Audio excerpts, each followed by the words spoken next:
आमच्या मंडळाचं नाव श्री सीतादेवी तरुण मंडळ ट्रस्ट रायवारपेठ पुणे।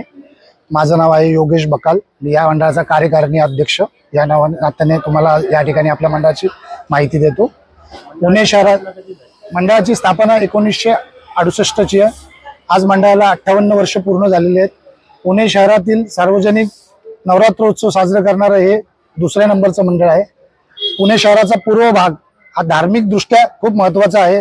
या धार्मिक दृष्ट्या महत्त्वाच्या असलेल्या भागामध्ये सीतादेवी मंडळाने नेहमी धार्मिक सामाजिक कार्यातून पुणे शहरामध्ये चांगलं नाव उज्ज्वल केलेलं आहे।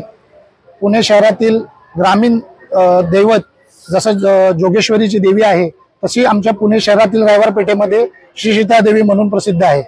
अनेक रोगांवरती उपचार या देवीच्या पूजेने होतात अशी एक आख्यायिका मानली जाते।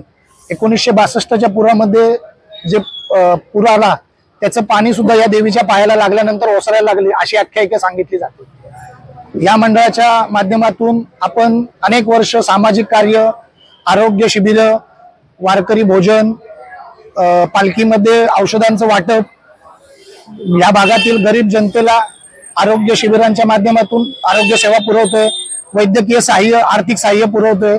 तसेच लहान मुलांसाठी कला क्रीडा महोत्सवाच्या माध्यमातून जानेवारी महिन्यामध्ये प्रजासत्ताक दिनाचं निमित्त साधून 23 जानेवारीला नेताजी सुभाषचंद्र बोस यांची जयंतीचं निमित्त साधून आपण या ठिकाणी देशभक्तीपर संदेश नेहमी मंडळाच्या माध्यमातून देत आलेला आहे। या मंडळाने पुणे शहरामध्ये शतचंडी याग करण्याचा सुद्धा प्रयत्न 1 वर्ष केला। शतचंडी याग सक्सेसफुली आम्ही करून दाखवू शकलो। धार्मिक सर्व कामांमध्ये या मंडळाचा नेहमी हातखंडा राहिलेला आहे। आज तुम्ही जर देवीचं बघू शकता, 1-1 ग्रॅम सोन्याची देणगी देऊन लोकांनी देवीला सोन्याचा मुकुट, सोन्याचे हात, सोन्याचे पाय या देवीला दिलेले आहेत। जवळजवळ जर अंदाजे 1 ते 1.5 किलो सोनं या देवीचा लोकांनी अर्पण केलेलं आहे। मंडळाला 1-1 ग्रॅम जशी लोकांची इच्छा आहे तसं अर्पण केलेलं आहे। आज हे मंडळ पुणे शहरात चांगलं नावारूपाला आलेलं आहे। या 9 दिवसामध्ये आपण आरोग्य शिबिर करतोय, विविध भजनांचे कार्यक्रम करतोय। कमलाकर तपस्वी यांचा स्वामी भक्तांसाठी एक गाण्यांचा कार्यक्रम आपण आयोजित केलेला आहे। भोंडलाचा कार्यक्रम सुद्धा केलेला आहे। नमस्कार, माझं नाव निलय बळवंतराव देशमुख। मी आदिमाया पुणे पथकाचा पदाधिकारी। आपल्या पथकाची स्थापना ही 2008 साली झालेली आहे। पथकात जवळपास संख्या ही 200च्या आसपास, 200+ पथकात वादकांची संख्या आहे। आणि आपल्या आदिमाया हे आपल्या मंडळाचं सीतादेवी तरुण मंडळाचं वरूनच आपण आदिमायाचं नाव ठेवलेलं आहे। त्यामुळे पथकाचं नाव हे आदिमाया पुणे ढोलताशा पथक आहे।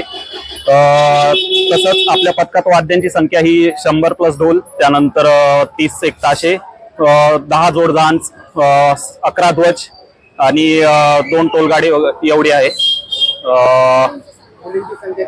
मुलींची संख्या आज आपल्याकडे एक 60 आहे, 60+ संख्या आहे। आपण पथकातर्फे विविध सामाजिक उपक्रम राबवत असतो, जसं की रक्तदान शिबिर झाला, आरोग्य शिबिर, गरजवंतांना गरीब लोकांना ज्यूस वाटप, त्यानंतर बरेच असे विविध उपक्रम आपण राबवत असतो। पथकातर्फे वादन सेवा ही गणपती आणि त्यानंतर नवरात्र उत्सव, त्यानंतर विविध सामाजिक उपक्रम यातही आपण पथकातर्फे वादन सेवा करत असतो।